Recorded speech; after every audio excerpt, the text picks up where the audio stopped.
ప్రీత్ మధ్యలో ఒక సాంగ్తో బీభత్సంగా వైరల్ అయ్యారు. Hello, good evening. యాక్చువల్లీ ఆ 3 గంటల్లో ఇతను అదృష్టవంతుడు. ఎక్కువ కిస్సులు బోల్డ్ అంత ఎత్తుంది, ఫుల్ ఎంజాయ్ చేశాడు. అందరికీ నమస్కారం. ఇక్కడికి వచ్చిన ప్రెస్ అండ్ మీడియా వారికి. చాలా మాట్లాడాలనుకున్నా కానీ ఇక్కడికి వచ్చాక ఏం మాట్లాడాలో అర్థం కావట్లేదు. ట్రైలర్ చూసాక నాకే మైండ్ పోయింది. సో యాక్చువల్లీ దయాని నేను ఎలా కలిసానో చెప్పాలి. మేమిద్దరం కాలేజ్లో ఫ్రెండ్స్.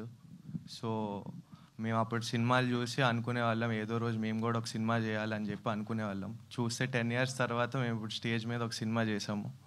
సో థ్యాంక్ యూ నాకు ఆపర్చునిటీ ఇచ్చినందుకు దయా అండ్ ప్రొడ్యూసర్ మిత్రా గారికి. అండ్ అన్ని ఫ్యామిలీస్లో ఏదో ఒక గొడవ అవుతూ ఉంటుంది. అలా మాకు కూడా చాలా అయినాయి, కానీ మళ్ళీ లాస్ట్కి ఫ్యామిలీ అంటే కలిసిపోద్ది. అలా మేము కలిసిపోయాము ఇప్పుడు.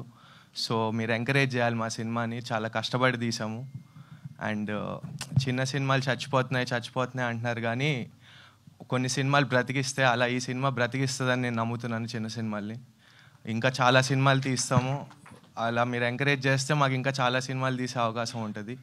July 11th మీరు సినిమాని చూస్తారని నేను ఆశిస్తున్నాను. Thank you so much. ఈ చిన్న సినిమాతో మీ అందరూ పెద్ద యాక్టర్స్